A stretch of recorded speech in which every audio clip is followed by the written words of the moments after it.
याच्या अगोदरची परिस्थिती जर बघितली तर मुलींसाठी स्वच्छतागृह नव्हतं, शिवाय तुटलेलं स्वच्छतागृह होतं.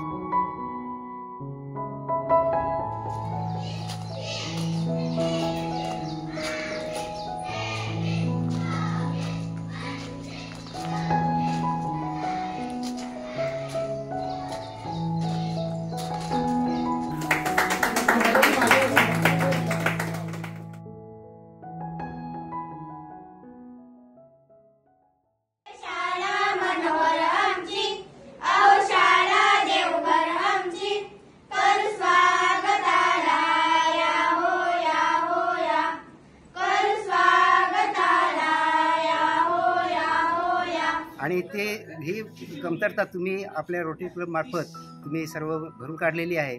आणि मी सर्वप्रथम तुमचं सर्व रोटरी क्लबच्या सर्व टीमचं, सर्व मेंबर्सचं मी या ठिकाणी खूप खूप आभार मानतो. ह्या स्वच्छतागृहासाठी ज्यांनी पैशाचे हे डोनेट केलेलं आहे त्या सर्वांचं मी आभार मानतो आणि धन्यवाद देतो.